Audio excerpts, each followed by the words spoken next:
I want to welcome each of you back to the Dang Right, a Melissa football podcast with Coach Nally. I'm your host, Coach Nally. I want to thank Mr. Kramen and the duo of Max and Shipp for putting on this podcast. Max and Shipp are like the Shrek and Donkey of Dang Right. Their teamwork is like that of people who slay dragons. Max and Shipp are legends walking among us. Thank you so much for Mr. Kramen and Max and Shipp for doing this. Our guest today, I have had the pleasure of knowing for the past 8 years. He is one of the best coaches I know, but also might be one of the best people I've ever met.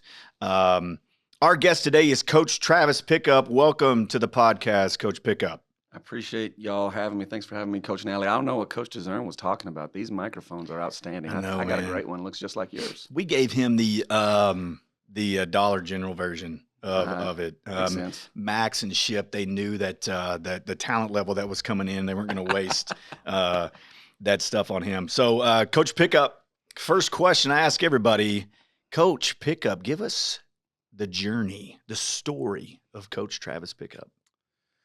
Well, I grew up just down the road. I grew up in Allen. I'm the youngest of 5 kids. My parents, Doug and Nancy, they had 2 daughters and 3 sons. I am the youngest. Doug's a good guy. Doug's a good man. They're actually right now, they are on a mission in Japan. So Wow. they are in a totally different time zone. So when we get to FaceTime with them and whatnot with the kids, it's either right when our kids are waking up or right before they're going to bed. It's kind of how it works out right now. But they get home from their mission in about a month. But I'm the youngest of all 5, and so naturally being the youngest, you're the best athlete of all of them. Dang right you are. That's kind of how it goes. I disagree, but go ahead. But no worries. So, I grew up in Allen. When we first moved to Allen, it was a small town. There's about 2 street lights, and anyone from the area knows how big Allen is now. It grew Right. It grew a ton. My sister graduated 10 years before me. Her graduating class was about 300. Mine was 1,200. And so it just shows you just how fast Allen grew. Right. I was lucky, growing up. I had some great examples in my life within my family and just other people. Loved sports in general. As the youngest, all my siblings were involved in sports in some capacity. But, my brothers being right in front of me, they played basketball, I wanted to play basketball. They played baseball, I wanted to play baseball. Right. I played all 3 growing up, and the sport that I ultimately gravitated towards was football. My brothers, they did play football, but they're more basketball kids. That's kind of what they wound up focusing on. So I was a little bit different in that regard. I was lucky to play at Allen. My head coach, from my sophomore year up was Tom Westerberg. Legend. He's a legend. He's one of the most successful high school coaches around. He recently retired, which, good on him. That's well deserved. Right. But he was a great head coach for me. I played quarterback all growing up, and then, going into, that sophomore year, I was the JV quarterback. I got moved up to the varsity for the playoffs, got a few plays in our playoff game. Then that off season, I was still playing basketball at the time, and then going into spring ball, they said they wanted me to work quarterback, but they wanted me to work another position. And for me, at the end of the day, I love quarterback. I still do. I still love throwing it, but I want to play football. Dang right. I want to be on the field, and I was still going to compete at the quarterback spot, but if I had an opportunity to get on the field at another spot, I was going to go do it. And so got moved to slot receiver, played that my junior year for the first 4 or 5 games. Then our quarterback got hurt, so I had to go back to quarterback, played that for the last 4 or 5 games of the season. We wound up getting beat in the second round again that offseason. Again, they had a conversation about changing positions again. And again, I wanted to play. I wanted to play. I wanted to help the team. Absolutely, yeah. And, our safeties coach, Cade Smith, he came to me and said, we had a conversation. They were talking about moving to the place. I said, I want you at safety. And so a coach come in and tell me, hey, man, I want you to come play for me. It meant a lot to me. And so I said, absolutely. Right. And so I went and I played safety my whole senior year. We lost the first game of the season against Garland, wound up going on a run, lost in the semis again to South Lake Carroll. All 4 years they beat us. I'm sure that's going to come up later in this conversation. Don't you worry about it. Oh yeah. Yes, definitely it is. But we finished the year 13-2. And like I said, lost in the semis, pretty dang close. And Allen hadn't won a state championship at that point. But I feel like they wound up winning their first one 2 years later, and I feel like what that group went through kind of was leading up to it. Dang right. And so I feel very proud to have played at Allen, been a part of it. As a team captain my senior year. I had an opportunity to go play college football at it's now Utah Tech University. I went there in St. George, Utah. Didn't know anybody there but the head coach who had recruited me. Just went there to play football, and I was doing pretty well throughout fall camp. And the Monday before the first game, I wound up turning my ankle in practice. Had a high ankle sprain, and didn't just quite heal very right. They looked at it. I had torn some ligaments and whatnot, and so I wound up having a red shirt. And so that was pretty tough for me, but I learned a lot during that time. I learned how important academics need to be. I had gone there for football, but at this point, football kind of was a little bit taken away because of the injury. And, I had to lean really heavy on my faith, on my family, on my friends. And so, I really think I had to learn a lesson at that time as an 19-year-old kid, 19-year-old kid. And then after that first semester, I made the decision to go on a mission. And so I did a 2-year service mission in Mexico City for the Church of Jesus Christ of Latter-day Saints. And I didn't know a lick of Spanish going down there. I had a little bit of training in a training center. But you get down there and you're thinking, okay, I know some Spanish. Here we go. And you go down there, they start speaking to you. You're like, this is not the language they taught me back there. You're like, this is something completely different. And so it was a very humbling experience. At the end of the day, you're there, and I knew it was 2 years. And it's either sink or swim. It's either go to work and figure it out and learn, trial by fire, or you're just going to be miserable for the next 2 years. Right. And so, through a lot of work and prayer, I was able to improve in my Spanish, and over time, became fairly fluent down there. And, it was, 2 of the best years of my life. It was nothing but service. And so I grew very close to, my faith got a lot stronger. I grew very, very close to the Mexican people, the Mexican culture. It's always something that's going to be very, very important to me. Love tacos, tacos al pastor. Coach Nally, you don't even know. One day you might. But then I got back. I've been gone for 2 years. Utah Tech now, was Dixie State back then. Utah Tech, they had asked me, they wanted me to come back. Some other schools had said, hey, talk to us after your mission. At this point, I'd been out of the game for 2 years, and I was kind of ready just to go get my education. So I went to BYU, Brigham Young University in Provo, got my degree in health education. While I was studying, I was working at Red Robin. It's where I met my wife, Lindsay. Yep, exactly. So Lindsay and I met. We got married.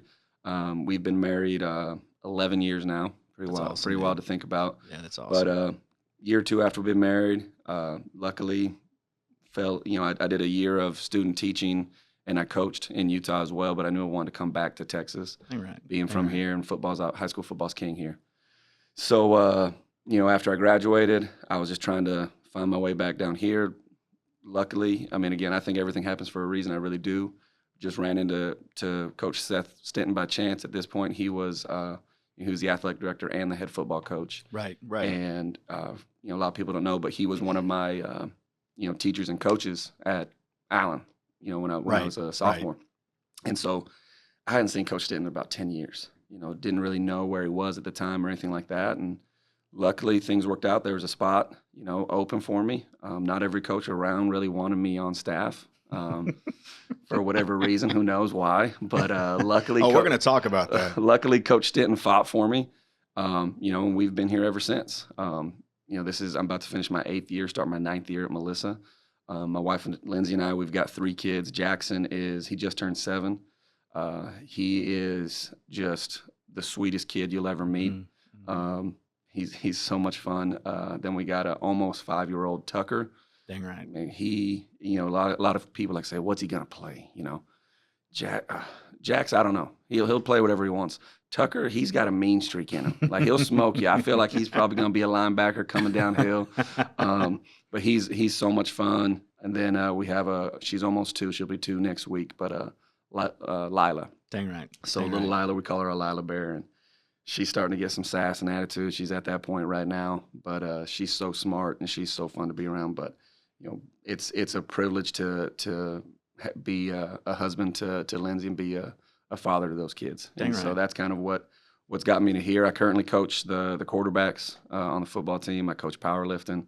my time, I've coached receivers, I've coached running backs, and so I feel very lucky to be a part of what we're doing here at Melissa. Dang right, dang right. Well, before we go on to the next question, you said something about being the youngest and being the best athlete. I'm going to tell you something. You don't know a person by the name of, her name now is Chelsea Van Zandt. She's my sister. She's the littlest one, and she is probably the worst athlete in the history of the world. Okay, so, you might want to redact that statement about being the youngest because she puts it that way. Okay. She that phrase, you can't walk and chew gum. That's my sister. So, all right. So let's talk about the day that you were interviewed to be a coach here in Melissa. So, you had brought up that, some coaches didn't want you to be here, and what you were referring to is me. Absolutely. And when Coach Stinton had said, hey, man, I want you to be the OC, blah, blah, blah, and all these other things, I was like, cool beans. I already had people in mind that I wanted to come in and be a coach. So I interview people differently. And so that time you had showed up and Coach Stinton was like, hey, man, I need you to interview this guy for me. And I already had a guy. I was like, sure, man, but this is going to be a courtesy. We had walked and we sat in the dugout of the old baseball field and really just shot the breeze. Yeah. But just that whole scenario, Coach, and I've told you afterwards, like, I did not want to hire you. Oh, I know. But just that scenario, how odd was that? Well, here's the thing. You say interviewed. I didn't know it was going to be an interview. Coach Stinton's like, hey, man, just come on up, and see Melissa and, I'll kind of show you around a little bit. And so, man, I'm in like a T-shirt and shorts. I remember, yeah. Just because, there was the word interview was never thrown out, because if the interview's thrown out there, like, I'm gonna dress nice, probably have a jacket, maybe a tie, kind of a thing. But I come up and then he introduced me to you. We walked down to that that old dugout. This before there's turf. I mean, there's turf everywhere in Melissa now. Yes. But there was no turf out at those old fields. And like you said, really just kind of shot the breeze. And you were asking me some questions. I mean, I was obviously an extremely young coach, had one season under my belt as a student teacher coach. And then we just talked a little bit, and then you're like, all right, well, let's go meet, Mr. Klaus, who was an assistant principal at the time. And I'm like, what? I'm like, no, like, I'm not dressed for this. Yeah. And I remember you handed me off to, because he was getting out of coaching. He was going to admin, Craig Dennis. Right. You're saying, hey, Craig, can you help him out here? And then you just left. And I'm like, okay, here we are. So I'm sitting in. So you had gotten, just to be honest with you, and I'll let the listeners know kind of on a secret. So when I was a younger coach, head coach, I used to interview people, and the people I interviewed people with, we used the word vampire. That meant that this interview's over. We're not hiring this person, within the interview, be like, oh yeah, then we call that vampire, So you got vampired. I'm just telling you. That's fine. That's fine. No one's ever come back from a vampire though. That is true. You know what I'm saying? That is true. I came back from the dead, bro. That is true. But yeah, and I remember you just dropped me off, and again, I'm in a T-shirt and shorts, just thinking I was just going to be seeing the football facility, right, and just catching up with Coach Stinton. Next thing I know, I'm sitting in Mr. Klaus's office, and he was just initially just asking some questions, and it almost turned into an interview. And he even said, I better stop asking so many questions or else it's going to turn into a full-blown interview. I'm like, it pretty much was, bro. And yada, yada, yada. Next thing you know, because at this time, my wife and I, we were in the process of trying to move from Utah to Texas. And I had gone back to Utah because my wife was still there, because I was just here trying to work on, because I was certified to teach in Utah, trying to transfer my certification. Right. So I go back to Utah to be with her. And Coach Stinton hits me up, says, hey, we want to set up interviews, all the different stuff. And so I wound up doing, I can't remember if it was FaceTime or Skype, but one of those interviews so Seth was in there, the principal, I don't even know his name, because he was right before Mr. Wooten. He had left that year. Maybe Carter, maybe? Maybe, that sounds about right. He was in there, Klaus was in there, Senor G and Miss H. They were all in this FaceTime interview. And I'm like, man, there's a lot of people in this little FaceTime interview. And the funny thing is, you weren't the only person that didn't want to hire me. Really? Miss Hernandez did not want me on staff. Really? She was against it initially, and she's just like, oh, man, I don't know if this football coach really knows Spanish. And so Yeah. she's like, I don't know Yeah. about this. And so, we kind of talked doing the interview part with just the general stuff. And then, Senor G and Miss H are like, all right, let's get to the Spanish part. Let's just talk Spanish. And I start speaking Spanish to her. And later on I hear Miss H, she's like, whoa, this dude knows Spanish. She starts she told Senor G, she's like, yeah, this dude knows some Spanish. Okay. So you weren't alone in not wanting me. But the worst part, like middle of the interview, I think there was a storm going on. Like I lost signal. So I'm like, there's no way I'm getting this job. There's no way I'm getting this job. But luckily, Coach Denton called me back a little bit later, a few days later, and offered me the job. And, first, he talked about receivers. When he offered me the job, it was to coach safeties. Right. But I'm an offensive guy at heart. Right. I played safety, played a little bit of linebacker. So I understand defense. I enjoy it, but I'm an offensive guy. But at the end of the day, I wanted to get my foot in the door. So I accepted it. When I got down here in July, he said, hey, actually, it's going to be receivers. And so I coached receivers that first year with the infamous Coach Kyle Dezern, or as some people call him, Dial Dezern.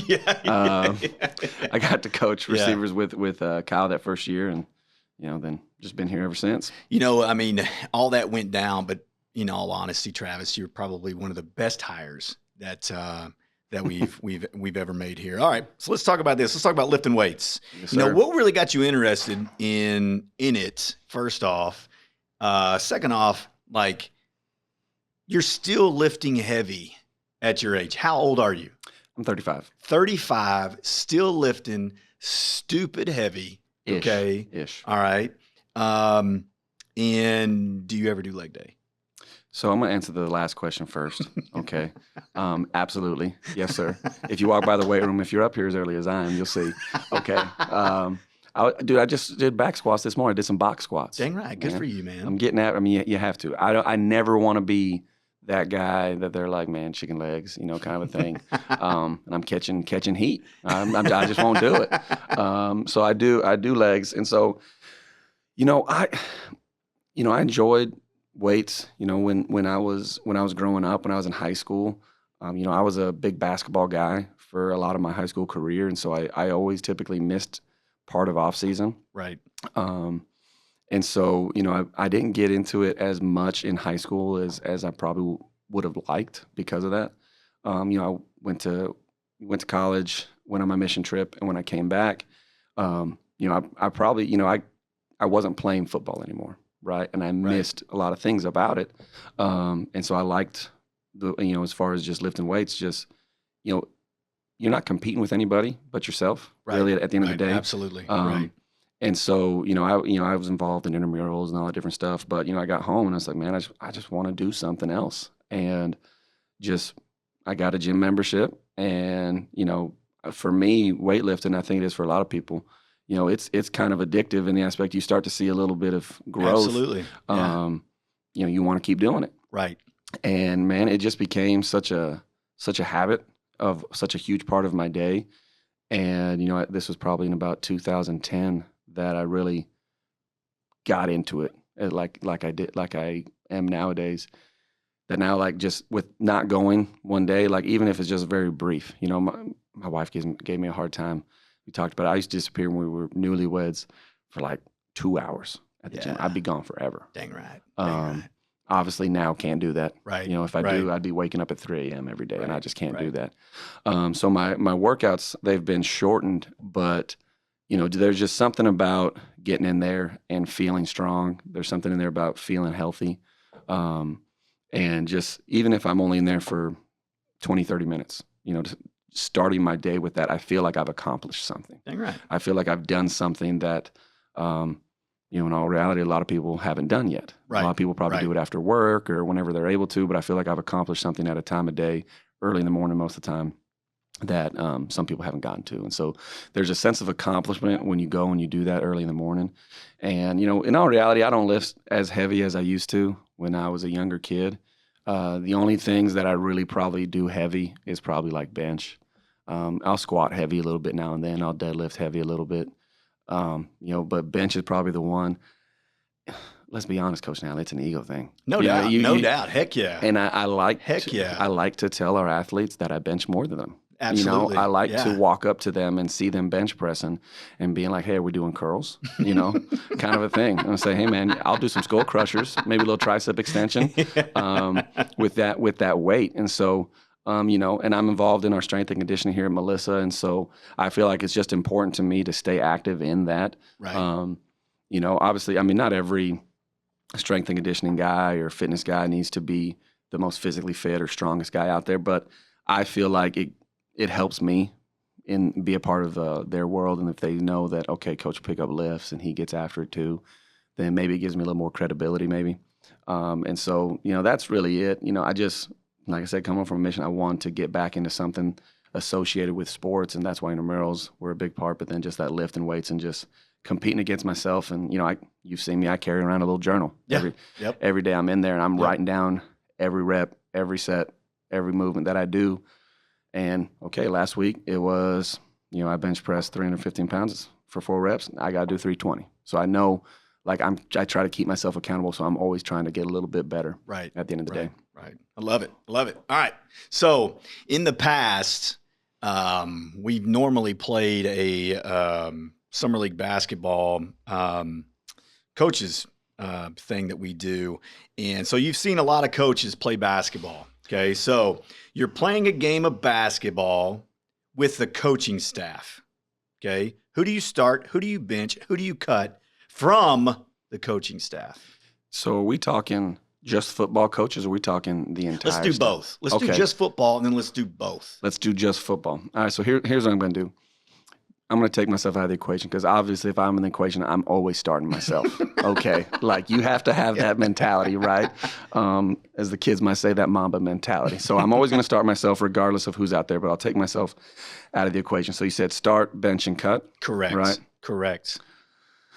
Man, on the football staff, that's I'll be honest, I'm probably starting Witt, Coach Witt. It's a good one. Coach Witt can hoop. That's a good one. Coach Witt can hoop. He's a little bit younger too. Right. We went and played the other day, Coach, and golly, my legs were hurting after like 2 games.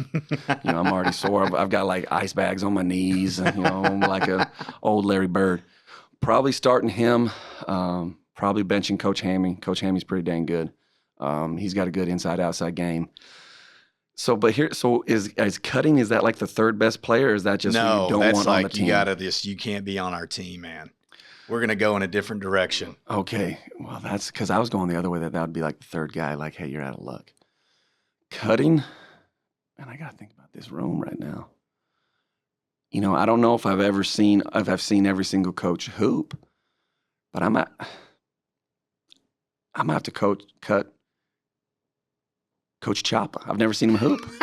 I'm going to have to coach Coach Choppa. That's not a bad one. I might cut Coach Choppa. Now, don't get me wrong. I think he might be crafty in the post, but I've never seen him hoop. I've seen a lot of, but yeah, I'm probably cutting Choppa. Well, to me, I think someone that doesn't get a lot of credit is Coach Hemsley. Coach Hemsley's not bad. Like, he's kind of like that old school guy. He's going to do a lot of bank shots. You know what I mean? He'll be big fundamental like a Tim Duncan. Yeah. So to me, he would be my guy that I would start. Put on the bench 100% would probably be Coach Majors. You're not getting in the game just because I did hit 6 threes in his face. And then Savage. Cut. Coach, I've never seen the guy hoop, but I'm sure Cody Dixon is not very good at the game of basketball. Just catching strays. I'm telling you, that's what I do. You know what I'm saying? Now, if you did the whole staff, it would be really, really hard for me not to put Katie Stinton like, hey, you're starting. She's pretty high up there. Yeah, you're gonna have to get in the game. And then the other two would be the same for me. Coach Majors, you're not getting in the game. Never seen Coach Choppa play either. That's the thing. I've never seen him. Neither have I. But I've seen Coach Majors play. Okay? So that's what you're going off of. Do you remember, though, you were there when he went full-fledged remember that commercial with the linebacker? Terry Tate, office linebacker. Remember when he did that when we were playing basketball? He took you and Mr. Davis out in like one play. Correct. So he would be, hey, man, you're not getting out. And then obviously you're keeping the cut the same. Coach Dixon, man, sorry, man. I appreciate you, man, but you're off the team. That's tough, dude. That's tough. I will the whole coaching staff. That's tough. That's tough. Especially, here's the thing. I think Katie can hoop. I've seen Katie's a baller. Stinton can play. Katie's a baller. Katie's a baller. Seth's getting kind of old. Seth's a little I up there. say that. Well, that's the Nate's thing. 50. Nate's old. That's when you went Nate. I'm like, Right. dude, I mean, here's he's the thing. good, though, man. He's telling not you. bad. Skog's pretty good, too. I watched Skog play for the first You know, time. He's not Skog, bad. at my house this summer, Skog broke my goal. What a loser. Yeah, dude, he broke my goal. He was dunking on it nonstop. And he's a young coach trying to show off, I know, dude. man, but he broke my goal. I remember man. those days. But here's the thing. Coach Nick Moore just got done. Oh, I forgot about Nick Moore. You know what I'm saying? Like, Yeah, he just got done. Yeah. I mean, he just got, like, recognized at SMU. Like, he's in their Hall of Fame. I don't want Coach Katie Stinton to get mad at me, but I might have to lean Nick Moore. Now, he's also up there, but sheer size, and I get it, he's not a coach. He's an admin now. Oh, yeah. But Coach Nigel Smith. Correct. Like, 100%. I mean, we used to hoop with him, and he's just dunking all over people. Correct. He was dunking on his own son with no regard for human life. Like, it was just, it was it was a pleasure to play with. Like, I was just like, man, this is easy. I just dump it into the post. I'm like, we're the greatest team ever. I scored 0 points, and Nigel scored all 11. But yeah, I mean, I'd have to lean Nick Moore simply because, Coach, he just got done playing professional ball. You know, I think about that too. Like, you know, I haven't seen Coach Fryer play. You know, I heard he's a hooper too. Is he? Man, I'd like to see him play. But yeah, I forgot about Nick Moore. That's a really, really good one, man. Let me ask you this question, okay? Why be a coach? You know, I mean, with all the negativity that comes with being a coach and whatnot in today's world, like, why do it? Well, you know, first and foremost, I think it gives you an opportunity to be around just something that you love. My wife is just so big, and she's told me, and it's what she lives by. It's like, you got to do something that you love. You got to do something that you love. Right. And so, you know, I just love sports in general, but especially football, so I get to be around it on a daily basis. You know, I just think I was impacted by just a lot of coaches when I was playing. You know, I mentioned Tom Westerberg. You know, I mentioned Kate Smith, Brian Polk. You know, he's with the THSCA now. He was an unbelievable quarterback coach for me and mentor. You know, and he still is. You know, I'm able to reach out to him if I need, and it's always great seeing him and these other coaches at coaching school during the summer. And then it wasn't even just football. You know, Dave Wilson, he was one of my basketball coaches. You know, when I was a freshman and sophomore, and just him, his belief in me and him pushing me. You know, it was always something that always stuck with me. And so building those relationships with coaches. You know, and I didn't always agree with coaches, you know. I talked about the quarterback situation, right? You know, and, you know, Coach Westerberg, Coach Polk, they made a decision that they felt was best for the team, and that's always hard to see sometimes. And it probably, you know, it maybe caused some issues for them or problems. You know, coaches they make decisions every day that they think are best for the team, that are best for the majority, but there's individuals that are going to be upset with them, and that's just part of the gig. And so I've seen that from a player side of it, and as a coach. But at the end of the day, just getting to be around these young men and getting to see them work on a daily basis, getting to see them succeed. You know, I just don't think there's a better feeling when you see a kid do what you've coached them to do exactly the way you coached it, and it leads to their success. Yeah, dang right. Like that's just a feeling like no other. Doubt. You know, when you're seeing kids in that weight room, benching, squatting, cleaning, you know, 20 pounds, 30 pounds than what they did before, and seeing the emotions that come across their faces, there's just nothing quite like it. And so, you know, I'm convinced there's obviously always going to be pros and cons of any profession, and coaching's maybe a little bit more amplified in public with that, right? To a degree. But, you know, at the end of the day, the impact that you get to make on a daily basis, I just don't think can be matched in any other profession. You're right. It's the greatest profession in the world. Okay.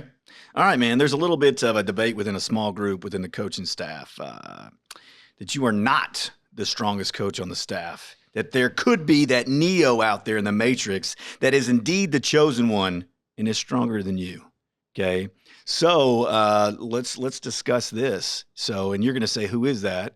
Well, I'm going to say me. Okay. You're good at jokes, Coach Nally. I appreciate that. You know, I mean, back in my prime, Coach, man, I don't know, man, I could have pushed you. But, you know, there is that discussion out there that you are not the strongest coach on the staff. What do you think about that? Discussions happen every day. Doesn't mean they're true. There's all kinds of discussions that happen. You know, I mean, some people wake up and they take crazy pills. You know what I'm saying? It just is what it is. No, but I mean, when I first got here, Coach, I mean, golly, how old was I? 25, 26, something like that. Yeah. And, I think about that now, Coach. I'm 35 going on 36. We're hiring and bringing in kids that are about the same age I was. And so there's going to be a time, I don't know when that time does come, that I'm probably not the strongest guy on staff, but it'll come. It'll come. To quote the dude at the end of Gladiator, Travis though, Pickup. Not this day. Not this day. Mine was Travis Pickup. I remember being the young kid, being the kid that was stronger than everybody else and whatnot. But yeah, that was my day. Okay. Next question. A friend of mine is Riley Dodge. He's the head football coach at South Lake Carroll. Last summer, I was hanging out with him, and I told him about your utter hatred for the Dragons of South Lake. Two-parter here. Why is that you have the hatred for those Dragons? And are you going to be okay if I ask Riley to put hashtag Coach Pickup and at Coach Pickup in all of his South Lake postings on social media? First of all, I don't hate anyone. Don't hate anybody. I can't do it. It's not in my DNA. But at the end of the day, it is what it is. All 4 years of high school, South Lake beat us. Right. And so starting my sophomore year, they didn't lose a game the rest of the time I was in high school. And we were a pretty good program. Right. We were a pretty good team, especially my senior year. But, we just ran up to them at just a bad time. When we played them in the semis, we were down like 5 starters. I was hurt. Our quarterback got hurt like third offensive play of the game. And, we just ran up to a really good football team. I do think we picked off Riley Dodge 4 times that game. But that's neither here nor there. Shoot, if he wants to hashtag Coach Pickup or at Coach Pickup, means cool, go for it. More publicity for me, Maybe people I might get him a few more followers. I don't know, on Twitter. Maybe I'll be in his head a little bit. But Dang right, Coach Dodge, he's done a great job over there. Yeah, man, what a great guy, what a great program, what a great coach. Okay, let's talk about the day that you cheated me in the game of leg wrestling. Okay, and you tore the hamstring from my soul. I'm going to set the scenario up, Coach. Obviously we're in the new office when the high school campus was built that first year, which the office I'm talking about is now the girls' coaching office in the gym. We both wanted the same desk, and there was a challenge of leg wrestling, and whoever won the desk. And Coach, the episode in Seinfeld, the race episode, Jerry started before Duncan was ready, and Jerry won. But, it wasn't a very honorable victory. And just like that hot August day back in 2018, Coach, when you started before I was ready, you Seinfeld me, Coach Pickup. What's up with that? Don't be twisting the facts, all right? First of all, anyone who's done leg wrestling before understands that there's no way to start early because you both put your leg up 1, 2, 3. So unless you couldn't count very right, you hooked too quick. It's on 3, bro. I don't know what you're talking about. You're losing your gosh dang mind. Well, so, he mentioned the whole earlier about, do you do leg day? He thought, Coach Pickup, I was doing legs. He was doing legs. He thought I was not doing legs. But again, you work in the darkness, I would squat in the dark. And so, it just came out. I said, okay, cool. And Coach Nally knows not a lot of things push my buttons, except if you challenge me to something like this, if you challenge me in that regard, okay, cool, let's go. Right, and so we were arguing about the desk, and he said, fine, you don't do legs, let's do leg wrestling. And I'm like, all right, here we go, it's on. It's bad news for you. And so I roll. And it was. And Coach Nally doesn't want this, but I'll go digging through the archives, and I will repost this on Twitter, the video, because there's video proof of my lack of cheating and of my victory. So with that'll show a lot there. Well, I want to thank Coach Travis Pickup today for spending some time with us on this podcast. Coach Pickup, is there anything you'd like to add or any final thoughts you'd like to share with our listeners before we conclude? Just want to thank Mr. Kramen and Max and Shipp for setting this up, and Coach Nally for letting me have a few minutes to come on this podcast. I'm very, again, like I said earlier, just grateful to be a part of the Melissa community here at the high school. Just the support that we have from administration, from the teachers, from the community. just unbelievable kids. Dang right. It's a great Dang place right. to be. So I'm just very, very blessed to be a part of it. Dang right. Dang right. Well, I want to thank you for listening to the Dang Right podcast with Coach Nally. Thank you to our guest, Coach Pickup. And thank you again to Mr. Kramen and his students for putting on this podcast and putting it together. Have a great week, and it's always a great day to be a Cardinal.